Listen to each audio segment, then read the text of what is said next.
You don't get the label black sheep without doing something to earn it.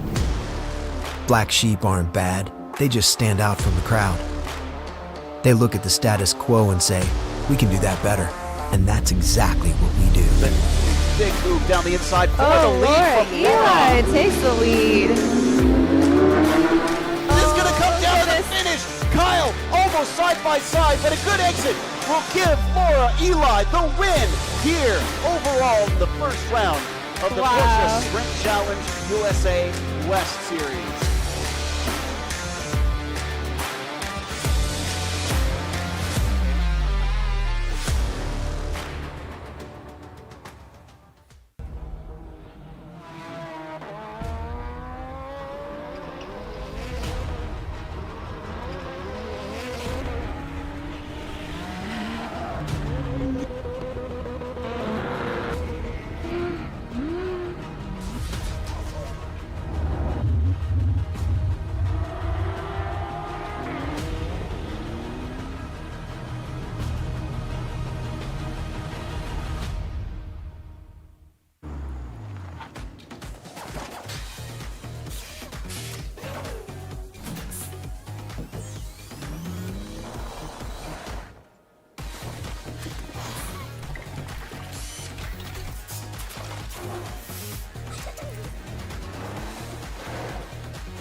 It's hard to contain your excitement when you get something you've really wanted.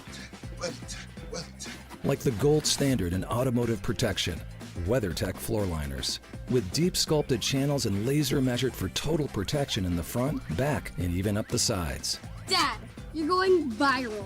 What? WeatherTech me. So don't be shy, enjoy. Order your premium American-made products at WeatherTech.com.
Yeah, it is truly mixed class, which is cool to see. I mean, in North America, we do see the 991s mixed up with the 992s, but this is truly two different platforms.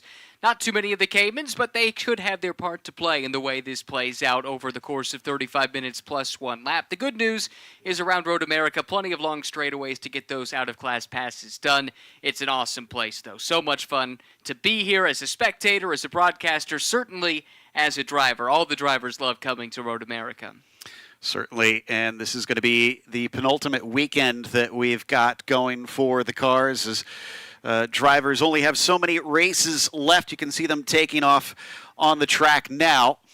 And we'll go through our starting grid to bring you our order for today's race, as Anthony McIntosh is going to be starting on the pole with Blake McDonald, current championship leader, starting in second for BR Racing. Then it's Casey Dennis with the RWE team, starting alongside Patrick Mulcahy for GMG Racing. Great qualifying for Patrick there, ahead of his teammate Kyle Washington, who starts in fifth. Luke French going to be starting in P6 on this one for Competition Motorsports, which then takes us off to row 4, where Kevin Woods, our championship leader in the Masters category, starts there in 7th. Jim Walsh will begin next to him in 8th. He's chasing him in that points battle. Josh Conley will begin from P9. He'll be flanked by Laura Eli for Black Sheep Racing in the 10th position. Ryan? Just outside of the top 10, that's where you'll find John Capestro Dubets, big name in GT4 racing, making his first start in Porsche Sprint Challenge next to Reinhold Kron. They start 11th and 12th, respectively. That's row 6, row 7. Michael's way back, and James Lee. Don't expect James to take the start, though. Unfortunately, that car damaged in a crash earlier on in the weekend, but could be proven wrong, and I certainly hope that I am. Michael Gawke set to start out in the 15th spot. Then we get to the first of the Cayman runners. Paul Bonderson leading the way for Charlie Hayes Racing out of the Cayman Masters class. Starts on the class pole there in 16th overall in row number 8. And actually, Gawke, apologies, also in one of those Caymans. He is on the pole position. Greg Herbach will start in the 17th and final starting position, driving for the Black Sheep Racing team. So that's how they lined up here for the first of 2 races this weekend. The East Coast trip, if you will, to the Midwest for So USA apparently, West, and it's a great field of cars on one of the great circuits. we forgot to pay the utility bill on that one square of LED Ryan light. and I were talking about visits for this series out here, and they actually Just one raced moment, with the folks. North One American moment Series, for.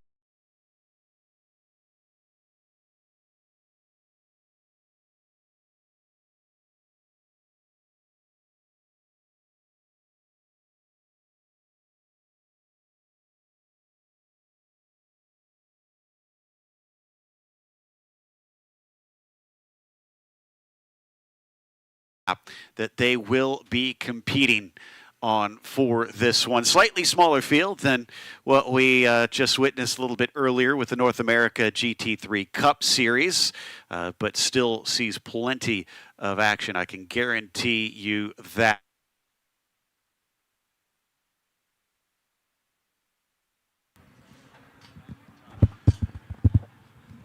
Did I get it? Is the program off? Yeah, you don't.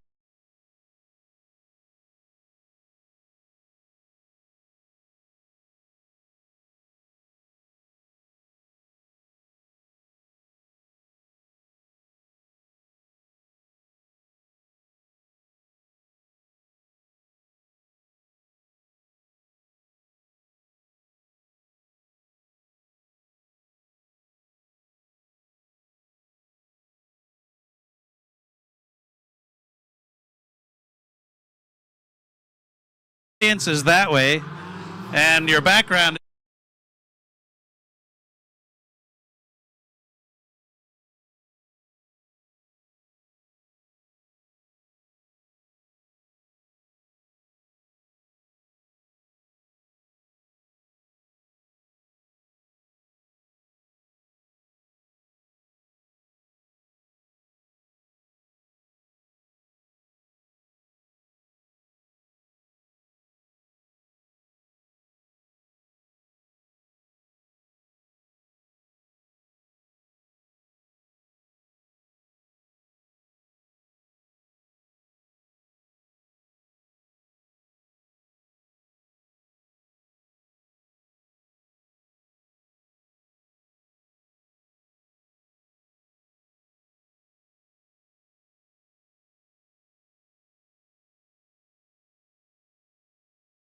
Fact is going to dive down in late on the brakes, gets his elbows out, and that'll give him third. Oh, that was a decisive move up the inside for Casey Dennis, putting him in podium contention here in the early stages. This is his first trip to Road America, keep in mind. He's been a quick study, fight further back side by side through the carousel. Don't see that too often, but everyone able to sort themselves out headed towards the kink.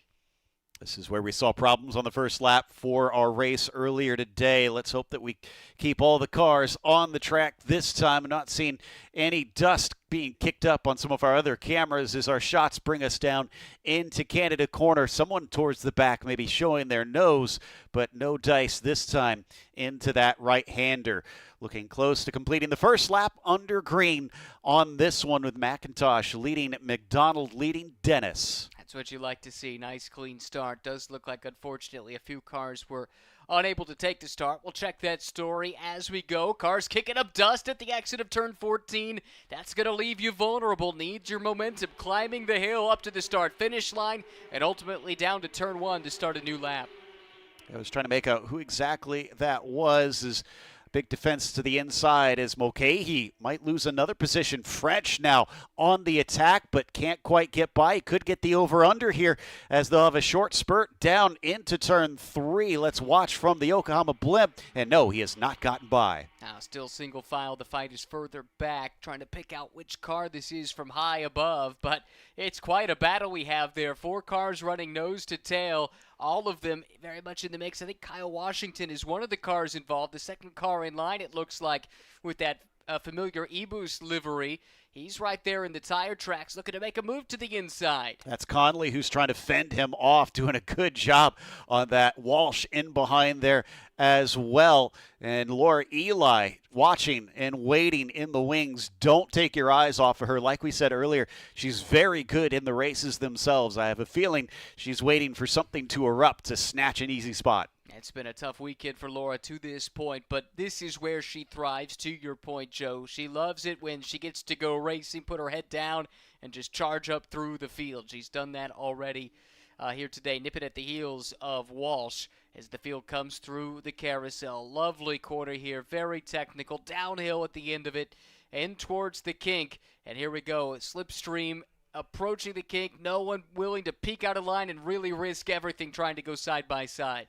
French, I mean, man, he is just tightening the screws on Mulcahy in every single corner. It seems like there is no breathing room for the 254 every time we look over. In fact, now he's actually going to make a move down to the inside. Mulcahy can't keep him behind unless they carry this on into Bill Mitchell Bend. Is he going to give up the ghost? No, he's going to try and keep his nose in there, but he gets chopped off. That was brave stuff from French. Sure was. The youngster didn't have the best qualifying effort, but charging up through the field here since the drop of the green. Mulcahy on the flip side, great qualifying result. Good to have him back in the championship. Missed a couple of rounds, Utah and Circuit of the Americas, but was back at Laguna Seca and back doing good things here, but has dropped a couple of positions down to 5th spot here with 2 laps complete. Man, Patrick's not been having a good start to this race, that is for sure. And Luke French must have been listening to our private conversations earlier. I had told you that he hasn't really shown himself a whole lot, and suddenly, boy, he came alive there. Let's see if he can catch up to Dennis, though, and try and do something to get up to the podium. But he's going to have a lot harder job doing that. Look at the gap. That is the silver car right there on your screen. That's French.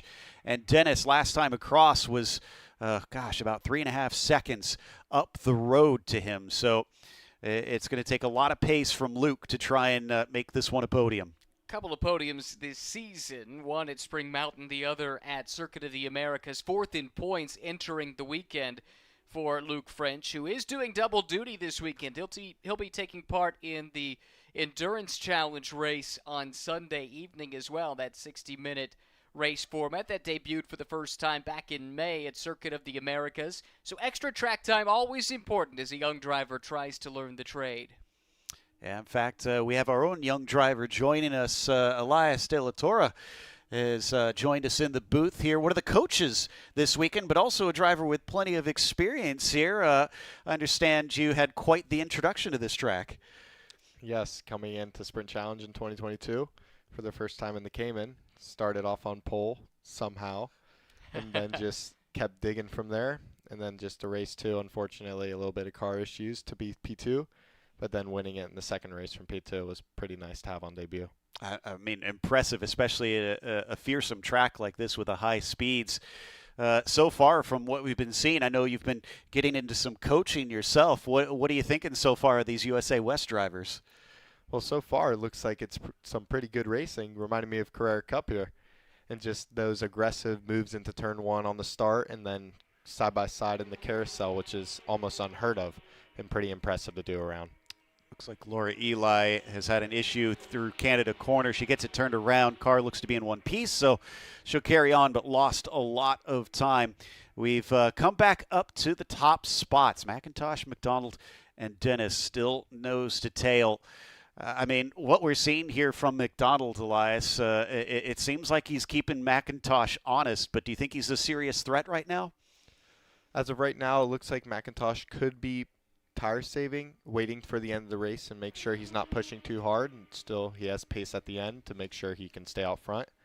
But it seems like he's defending quite hard into 5, and it's ideal to just keep the car in the middle of the track and not be too aggressive and save your tires for the end. You were here just 1 week ago racing in Carrera Cup, part of the IMSA support package, of course. So very similar racing, same car, same track, same kind of atmosphere. So what insight can you give into what these drivers are dealing with? What are they going to expect over the course of 35 minutes? Well, you're definitely going to get a lot of deg in the rear, especially with the 992. And thankfully here they have the traction control, and that'll help a lot stabilizing the rear and not burning up the tires on the exit. Because I know in Carrera Cup, personally, in race 2 for myself, we really dealt with rear deg, and that just a lot can compromise your race just on entry and exit under braking. And it's just so important to keep your rears under you, and so you have pace towards the end and don't fall off and can stay ahead in attacking. Are there certain corners in particular where you need to nurse those rear tires? Ideally in the slower corners when you come out, like 1 a little bit and then 3 and 5 especially, and just not spinning up the rears and being patient coming back to throttle to save them a little bit. Now, good insight for sure as we watch the top 3 continue to slug it out. That's what you love about single make racing, right? You've got 3 drivers, same equipment, so you know it's down to the team's performance and prepping the car, and then ultimately the driver's performance and getting the job done. Yeah, it's that special balance between man and car, and obviously how the car is set up matters quite a bit, but it's also the driver's side too. You need to make sure you're driving the car to its limit and not past it and not below it, and make sure you're maximizing as much as you can to stay competent. Going to hop on board with Luke French. Now, it looks like Mulcahy has gotten back past him again, because that is indeed the 254 in front of him right now. That must have been somewhat recent, as they have swapped on our timing tower as well. They'll head down through the Moraine sweep to see if he can catch up and maybe make an attack into 5, but that's not looking likely. Look at how small he's getting in the windscreen ahead of him as he stretches away. And the bad news for French is he's also got trouble from behind. Look at that. Conley, Woods, Washington, all starting to line up. It happens quickly, doesn't it? You have a little bit of a slip up, and then everyone's right there ready to pounce. French dropping that spot to Mulcahy, settling into 5th. The good news is that Woods behind. That's not for class position. Oh, looked like Washington had a bit of a slide. Keep in mind, back of the shot here, coming under pressure. Washington and Walsh side by side, able to make it through cleanly, but Washington does cost him a position. That miscue just a few moments ago. May have been Washington actually making the move there on Conley, I think, but we'll see what happens once they get by the timing line, or we get a little bit of a closer shot here down into the kink once again. They're spreading out a little bit more, and indeed, yeah, that was Washington over Conley while somebody kicks up the dust going off of the kink in front of them. Yeah, good eye there, Joe. Thanks for the correction. And Conley it was who slipped wide. Washington was able to come to the inside, grab that spot away. So that brings Washington then to the doorstep of his class leader in Woods. That's going to be his target. Washington not running a full season, so not really fighting for a championship, but you know he'd love to get to the top step of the box, especially when you consider he just scored his first ever GT3 win in Fanatec GT competition just a couple of weeks ago at VIR. Yeah, that boost is definitely going to help his morale and his confidence, and that e-boost, yeah. You might say. I should have known that one should have been slipped in there. Well, he's going to slip up the inside, down into turn 1. Can he manage to overtake for the lead? No, Woods is going to shut the door. Great defensive driving there by Woods. He knew Washington wasn't close enough, was able to close the door. Elias, you could tell us you've been in some of these Porsche wars like this over the last couple of seasons. When you're in close quarters like that, what are you looking for? How much are you looking out the windscreen? How much are you looking backwards at your competition? Well, you're just making sure you're not under pressure from behind and just really paying attention to the car in front, just waiting for any little mishap they can do, and then just making sure right when you see that opening, just making sure you're confident enough to get on the brakes late enough and really commit to the move and not back out in time, because then that's when cars usually come together and your race could end.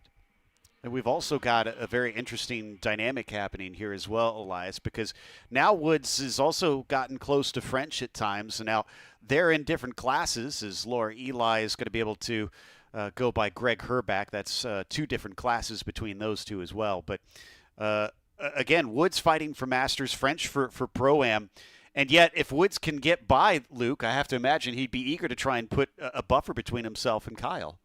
Correct, yeah. It's just whenever you're multi-class racing like this, you really want to just maximize the gap to the car behind in your class and just really try and stay out front and as far from him as you can, whether that's yourself making a gap with no cars or a car in a different class that'll try and fight back, which they don't want to fall down as far because they obviously want to fight for their own class, which in this case, Luke would want to stay in front ideally so he can stay pressuring the car in front of him and just catch back up, where if he falls behind, then he'll really struggle to have to pass another car, then make the gap up again. Yeah, so he will not be eager to allow Woods, despite him knowing he's fighting for a win here, to sneak up and overtake him. Things settle down at least briefly here up at the front of the field, although Dennis is starting to look a little hungry. That red, white, and black machine getting very close to Blake McDonald. And one thing that is interesting about Dennis is normally he has his teammate up there fighting as well, who's been so strong, James Lee, as you mentioned. Unfortunately, car damaged and not able to partake. So that's even more data and also maybe a wingman that he's missing up there. Yeah, really unfortunate there for a number of reasons. The teams, Elias, you would know, any data point that you can gather, having an extra car out there, an extra driver to give some feedback, that's always helpful. We'll get more on that in a second. It looks like Kyle Washington's coming under a ton of pressure here from French. Washington able to clear that car just a little while ago. Oh, and French gets wide. So does Conley behind, and that's a battle for position. In the meantime, is this Walsh taking a peek up the inside? It is indeed. Ooh, Walsh did a good job almost slipping off into the dirt. There was Conley. Thankfully kept it from spinning out, but great heads up from Walsh as Jim now puts himself up into, that would be 8th position, I believe, there at this stage. So that's interesting that French lost 2 positions while we weren't looking. It wasn't just Woods going by, it was Washington. Maybe it's a case of heating up those tires a little bit. I mean, Elias, is that something you could notice 15 minutes into a race, or is that something you expect to take effect a little bit deeper on? Really, it just depends on how you're really exiting the corners and how much you're using the throttle early enough or late enough, and that's just the importance of throttle smoothness, just so you're not heating up your tires and losing any grip on corner exit, because that's just so crucial when you go to make a pass or when you're defending a pass. Was that French that just lost? It was, I think. French lost another position. I wonder if something's maybe going wrong with the car here, because he is falling backwards in a hurry, and now Conley is already on top of him, maybe making it yet another one. Let's see if he ducks into pit lane, and also let's watch the handling here, Elias, and see if we can make out anything from what he's doing behind the wheel. This is on board with Luke French, heading down the front straightaway, long front straight, one of 3 really long full throttle sections around this track. And Elias, you tell us what you see watching the driver's hands from the onboard shot. Yeah, they just seem a little timid there because he might be getting a little bit of oversteer on the entry, which would help a little bit if he trailed in a little more. But it seems a little bit he has to be super patient on exit just because the rears are just gone, or they could be overheated. And a smart thing to do would just be patient more on throttle or delay your throttle trace just to get them to cool back down, and then you can push on another lap later to just make sure you have a safe distance of tire temp. You can see he's still got Conley right on top of him, was not able to overtake on French yet, but French is also holding on to Walsh. Now, these drivers not all in the same class. Conley and French are, so Luke will have to try and play defense pretty hard there, but Walsh is in the Masters, currently on the podium for that category. We're going to check back in now here with our top 3, McIntosh, McDonald, Dennis. They have been glued to one another And they still have plenty of race to go. 18 minutes plus 1 lap. I still think there's a lot that could happen here, Ryan. It's been fun watching their lap times over the course of this race. Casey Dennis has the fastest lap of the race at a 2:10.3, but McIntosh just did his best lap of the race the last time by at a 2:10.6, and that tells me that he's been looking after those tires where others are struggling. He still has the tires under him where he can go on the offensive. Meanwhile, problems here. This looks like it's exiting the kink, and we've got a car in the wall in a very compromised position. This has all the makings of a full course yellow. That is the 269 machine. That is Jim Walsh. Oh, man. Another weekend, unfortunately, compromised for him. And this seems to be kind of one of his weaknesses over the course of the season. He's been pretty good, pretty fast during his good days, but on his bad days, it seems to come apart at the seams. Comes in second in points, 77 adrift. Has put together a nice run of podiums, 4 in a row, as a matter of fact, coming into this weekend within that class. But this one will not be one to write home about, unfortunately. And this is one of those challenging, high-commitment corners we talk about when we come to Road America, where if you make a mistake, it tends to bite you. Elias, when you came here the first time, how long did it take you to get comfortable going through the kink? It took all practice long, Yeah? just making sure you're not picking up the throttle a little bit too late or braking way too much. It's just you have to find the right balance and gain the confidence and just do it over and over and over again, making sure you're not doing too much or too little, because then there's just so many ways that you can mess up the kink and how it could go so wrong. Is it a bigger challenge mentally or the physical aspect of how you drive it? The cars are generally pretty stable, the Caymans and the Cup cars, and it's just more of just the mindset of just making sure you just commit to it and trust that the car will catch you on the exit curb and not just fall off into the grass. Doesn't help when you see incidents like this, or if you go on YouTube and you see some of the big crashes that have happened here over the years. You got to put that all out of your mind, right? Yeah, especially this weekend with all the incidents in the kink. It's just you have to keep filtering it back out. When you get back in the car, you just can't be scared to go back and push and just make sure you're the fastest there. Well, you can see them steadily going by. That was our leaders actually going past now that the safety crew has gotten over there. We did see some pictures inside the car, and Jim was moving around. Assume that he's mostly okay here, but I don't actually see. I was trying to make out, Ryan, if there's much damage, if any, on the car, and from the angle that we've got, I couldn't see any, and there wasn't any that I could see from the far away shot that we had before. Now that we get a little bit of a zoom, yeah, nothing seems blatantly obvious right now. It definitely could be worse. We've seen worse over the course That's of the for sure. weekend. So if this is what you end up with, assuming Jim's doing all right, and I think we have reason to believe that's the case, yeah, you kind of feel lucky if you can get away with one in the kink. There are a lot of drivers that haven't been so fortunate over the years, but it's that challenge of this place that gives it its appeal, right, Elias? It's one of the things that is fun about coming to a place like Road America, because it is fast and you know you have to be perfect. Yeah, it's America's Park of Speed for a reason. All these high-speed corners, and just you have to keep the mid-speed up. And sometimes it could be a little too much, and you can have a little mistake, and it could cost you the weekend. But it's just finding that fine balance of just making sure you're on the limit but not over it, just like we see here. Well, while we're under yellow and it looks like the cleanup is about to begin, good to see Jim out of the car walking around under his own power. Chance for our viewers to get to know you a little bit more, Elias. You were telling us off the air you come from a racing family, but not road course racing. Yeah, my dad used to race drag cars, super street cars. He ran I think it was a 1999 Ford Mustang. Okay. And he was one of the first people to run a turbocharger on a small tire in the quarter mile. And it was just nice to see growing up, just watching his video, and then just seeing the speed he would take was just unimaginable. And then his love for cars had really gotten me into NASCAR. And then eventually watching IMSA and WEC and Formula One as a little kid, that's just such an appeal. And him really loving fast cars and just going above and beyond the limit. and it just really gave me the inspiration to want to do it myself. There was no doubt in your mind you wanted to take part in it at some point in your life?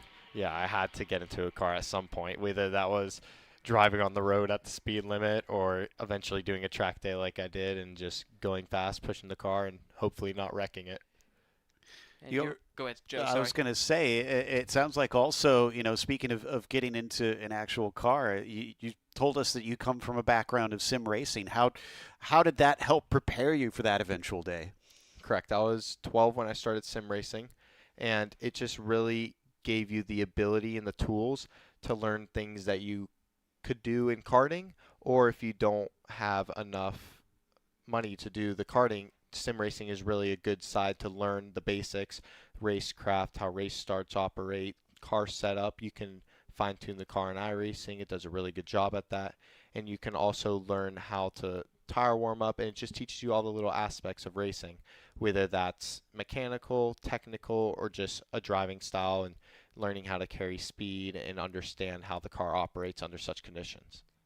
Is sim racing still a part of how you prepare for a race weekend? Yes, under every race weekend, I'm doing as many laps on the sim as I can just to prepare, whether that's by myself just trying to fine-tune the perfect lap, or just getting a couple of my teammates on with me and then just racing around and seeing where you can pass and just learn the track and how it flows. You were telling us you're about to move in to college there in College Station, Texas. You're going to be a Texas A&M Aggie. Are you bringing the sim rig? Is that coming with you when you move in next Thursday? Yes, it already got moved in last Thursday. Okay. That was the first thing we made sure happened. Now we just need to hook up the Wi-Fi, and we'll be right on the sim immediately. Parents are okay bringing the sim rig there when I know you need to be focused on the studies, of course? Yeah.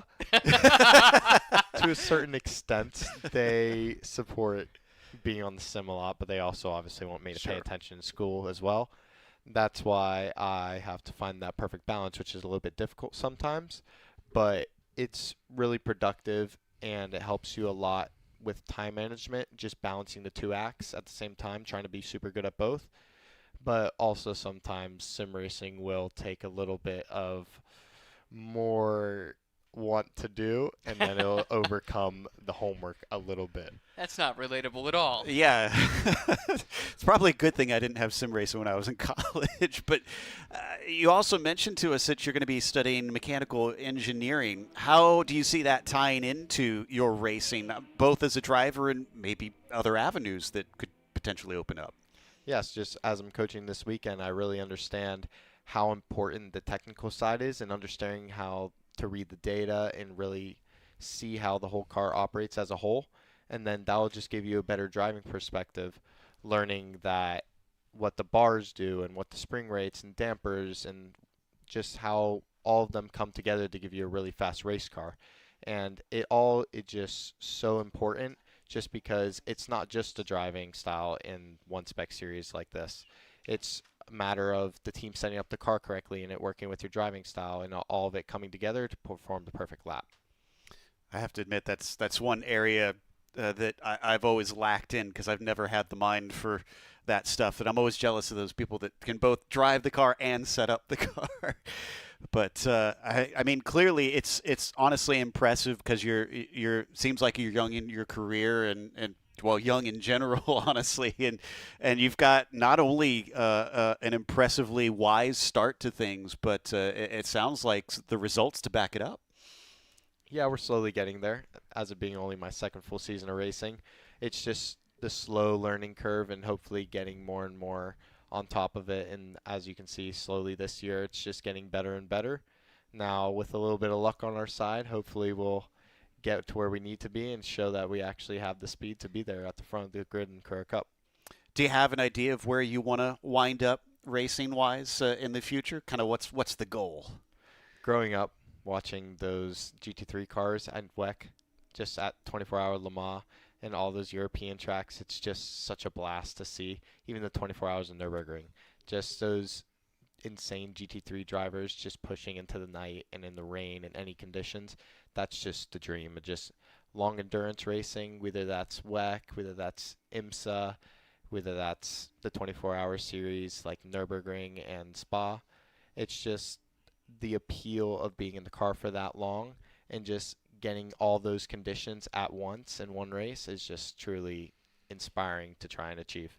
I was working the 24 hours of Spa this year, and I'm here to tell you, we got just about every season you could imagine inside of 24 hours. I was soaked to the bone. I was cold. I was hot. It was a little bit of everything, but I guess that's the Spa experience. I'll tell you, in the middle of the night, some of the drivers I talked to getting out of the cars maybe weren't having the most fun because they spent a lot of time behind the safety car and a lot of time in the rain, but at the end of it, it's a pretty incredible spectacle, and a lot of the races that you pointed out there are for sure as well. Well, we got 7.5 minutes left. We're still working on getting this car out of there.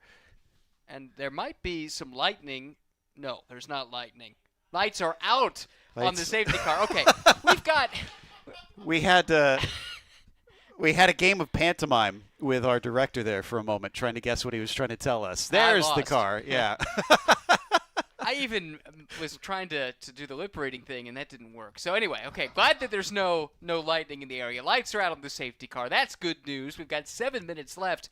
And, Joe, this is shaping up for a great finish here. Those top three, McIntosh, McDonald, Dennis, they were nose to tail that entire first 20 minutes or so of the race. I think we're in store for a barn burner here. Real quick, Elias, I have to ask you, whose shoes do you want to be in this situation? Do you want to be in McDonald's or Dennis's, or would you rather have the track position with McIntosh? Well, you always want to be in front on a restart because then you're just controlling the pace and you can set your own gap. And then hopefully you can catch the other drivers off guard, whether that's starting in the middle of the corner or at the exit. And then it gives you the most tools to be able to defend with the gap and how you manage it. Wow, they are off very early this time. McIntosh is wasting nothing here, and that works out well to his advantage. He is off like a shot, and he's already gapped by about half a second over Blake coming down into turn one. Looks like Dennis wasn't quite near enough as a few drivers pop out, including a battle for the lead down for the Masters, but that was maybe more of a psychological move from Washington on Woods. Kyle Washington is driving with so much confidence right now. Everything he's stepped into over the last few weeks, he's gone really quick in, and he's in the midst of a very busy stretch, not just running in this race, but he should be running in the North America race. He's set to run in the endurance race later on in the weekend. Plus, he's got a full slate of SRO racing to look forward to next weekend, too. Kyle Washington right now with so much wind in his sails, and he is just one position away from picking up a coveted race win. Oh, big slide there from Conley behind him. Catches the car, though. He is eager to get on the throttle. Look at Dennis. Dennis might have some problems. Okay, he's going to try and see if he can get onto the podium past the number 274, but doesn't have the run down through the hurry downs and into turn 8. He'll have to regroup. Really good recovery for Mulcahy, who did not get a great start, dropped a couple of positions, but has fought back, and this yellow has brought him right back to this leading pack. And you're right, he's drawing a bead on Casey Dennis here through the carousel. Look at him feather that throttle. So much adjustment, almost steering the car with your right foot. Mulcahy pursuing Dennis into the kink now. As they fly towards Canada Corner, everybody keeping it out of the dirt there, although you can see how much has been brought into the track as they still kick it up from the pavement into Canada Corner. Not seeing anybody do anything this time through. 5 minutes, actually less than 5 minutes to go once they reach the line. With a lap added to that, what's it going to look like coming into turn one this time? Does seem like they've gapped themselves slightly at the very front of the field. It does. It was a great restart from McIntosh, who was able to build that advantage, but it has slowly been shrinking. McDonald does appear to be closer than he was even at the restart, under a half a second that time by. Then it's Dennis, then it's Mulcahy, but the fight could be for the lead in the Masters class. It's that blue-nosed car coming through the picture right there. That's Woods, and he's got Washington hot on his heels. Washington's been trying his best to remain a threat up there, but hasn't had another opportunity that we've seen since the start. Just staying as close as he can and make sure that Woods can't slip up whatsoever at this stage in the race. They're coming down into turn 5 once again. Anthony starting to have to defend slightly on McDonald into turn 5 to make sure that he doesn't pull a blinder on him. Behind them, still it looks like Woods has done a good job. He starts to pull a little bit more distance between himself and Washington, now up to about 4 or 5 car lengths. McDonald, the points leader, he's yet to finish off the podium this season. He's been racking up the race wins, 4 of them to this point in the championship year. And McIntosh, the guy in front of him, really doesn't matter from a points perspective. He's not running a full season. So this is already shaping up to be a really good day for Blake McDonald. If he could make the pass, though, it could be a great day, helping to extend that lead. It's 75 points right now, and it could be a whole lot more than that if he can keep things going the way they are right now. I'm sure there's quite a bit of balance. And Elias, I mean, when you're in the car and you know that you're fighting between that draw of I want the win, but I need these points, how do you manage that sort of situation? You more of just make sure you do what's consistent and what's under control and not going out of the boundaries of across the limit. You just want to make sure you're still pushing for the win. Obviously, everyone wants to really get that P1 trophy. And it's just making sure that you're not doing too much to hurt your championship run like he is. And it's just you want to really make sure you're not doing anything that could cost you the race. So he can feel free to push for the win, or he can choose to lay back and do what's more under control and what's better for his championship. Although being P1 is being P1, and you want to be that. Well, I thought maybe he wasn't going to lay back for a second there, Ryan, because it seemed like he was awful close, and he still is here into turn 3. But I'm not seeing any moves out of Blake, so he doesn't have a whole lot of time left. I wonder at what point we're going to see him try something. It'll be this lap and one more. They were under 2 minutes to go when they crossed the line, and so the clock should be down to 0. The next time by, that's when the white flag will come out. Here comes McDonald looking to the inside. McIntosh covers him off at the foot of the hill. It's McDonald falling back in line, but he gets a nice run out. He'll have to go up the inside. This is going to get tight. Oh, somehow they make it work. Wow, that was a late chop across the bow, and that actually opened things up as McDonald was able to once again cut back side by side down through turn 7. This can often be dangerous. They'll make it through there safely. Up into 8, he's got the inside. And Casey Dennis has entered the chat. It's now a 3-car battle at the front of this field. Change in the lead, though, as the points leader goes to the top. Now Casey Dennis knows he needs to go. Wow. We were just saying, making moves under control and under the limit there, Elias. To me, that made me nervous. Did that look under control to you? Well, coming out of 6 with that crazy rear locking that he had, that is definitely the exact opposite of what you want to be feeling in that moment. But when a opportunity presents itself just like that, you have to take it. As a racing driver, you're not going to let that go like that. So that has given him the lead, and he'll get the white flag with that P1 on his name. Let's see if he can hold on to it for the final circuit around.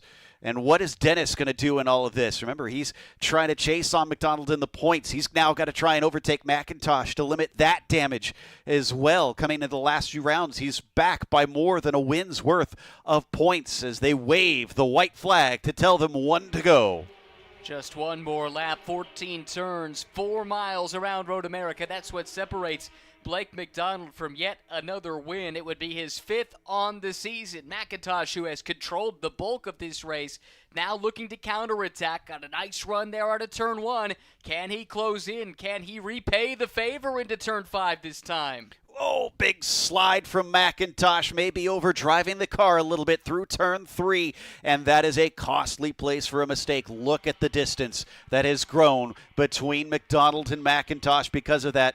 I was keeping half an eye on the battle for the Masters lead because Washington was looking relatively close to Woods. And you and me both, I had the same thought. There he is, looking to the inside. Woods slips wide. Big rear slide from Kyle Washington. He's not able to pull alongside. Again, shows the nose coming up the hill, but has to settle back in line. That's the blue and white cars on the left-hand side of the screen fighting for 5th and 6th overall, but that's for the class win.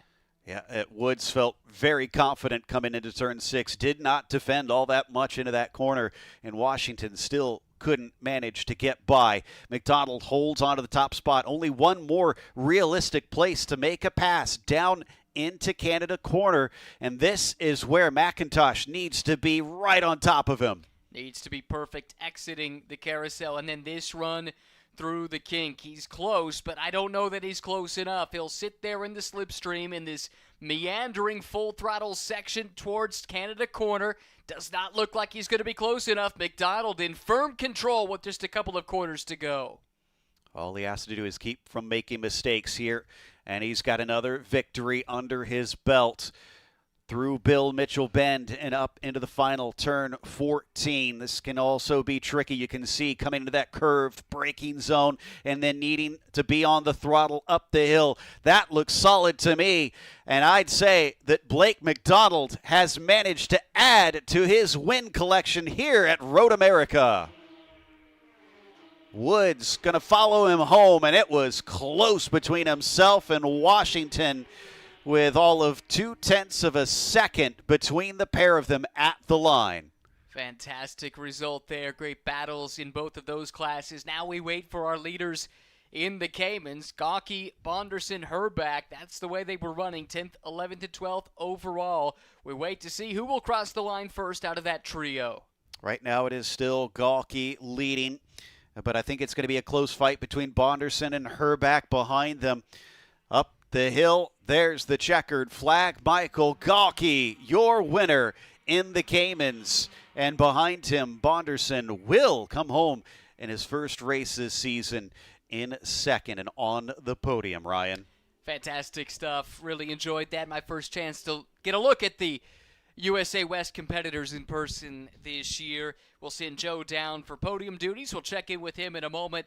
Elias De La Torre joining us, though, here for a couple more minutes up in the broadcast booth. Currently in your second year in the Carrera Cup Championship, driving for the JDX racing team. We'll talk about what you've got coming up in a moment, but first your impressions on the race after that restart. What struck you? It's quite incredible how close the racing was, even in the West Series, and it shows a good role model of what racing like that should be for a win. And it was kind of interesting to see how Very political of you. McIntosh really placed the car into 5 and everything, whereas from my point of view, it looked like he over-defended, and then which caused the over-under into 6, and then eventually having to give up the position in 7th, just simply because it's not going to work side by side there. Well, this is, of course, one of the steps on that Porsche pyramid, single-make Porsche racing that ultimately leads up to GT4, GT3, up as high as prototypes, and even Formula E these days for Porsche as part of their pyramid. You've come through that as well, coming from a little bit of sprint challenge into the Carrera Cup. How do you feel that development process is going in year 2, where you're, I believe, 8th in points at the moment, leaving last weekend right here at Road America? Yeah, it's definitely a sizable gap in knowledge between the Cayman and Sprint Challenge and the Cup car in Carrera Cup. And it really is definitely a step up in racing and how much harder and really tight the racing is there, with the gaps 2/10 costing 10 places in qualifying at times. It's just a matter of making sure you're doing everything on the limit perfect every single lap, or else that is what could cost you eventually. Well, it's been awesome getting to know you a little bit. Thanks so much for spending some time and sharing your insights with us up here in the booth. When can folks see you on track next? Well, next, unfortunately, I'm not racing for Porsche. Lamborghini in Coda at the end of the month with, I believe, WEC. And then eventually in the middle of September back with Porsche Carrera Cup in Indianapolis. Busy time for you, and starting college in the middle of this as well. We wish you the best in all of your endeavors. And again, thanks so much for jumping up here to join us. Thank you for the opportunity. I'm sure we'll be seeing a whole lot more of Elias De La Torre down the road. For now, let's give a quick rundown of, at least provisionally, how this race wrapped up, with Blake McDonald taking the win by 0.4 of a second over Anthony McIntosh. Then Casey Dennis completing the podium. A podium result for Casey on his first ever trip to Road America. Patrick Mulcahy in 4th. Kevin Woods held off Kyle Washington by 0.2 of a second. That was for the win in the Masters class. 3rd in Masters goes to Laura Eli, down at 9th overall. Then Michael Gawkey, Paul Bonderson, Greg Herback, your podium within the Cayman class. And speaking of podiums, we'll have podium festivities coming your way in just a few short minutes. Stick with us. We'll be down to Joe Peak for our podium celebration in just a moment.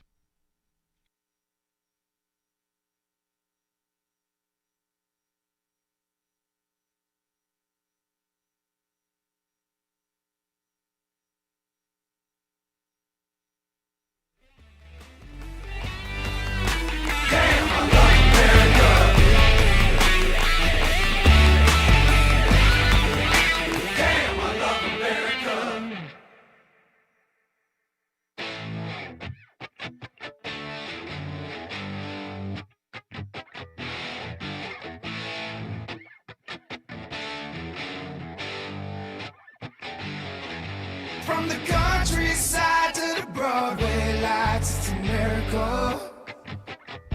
Sipping cold Coors Light on a Sunday night, it's a miracle.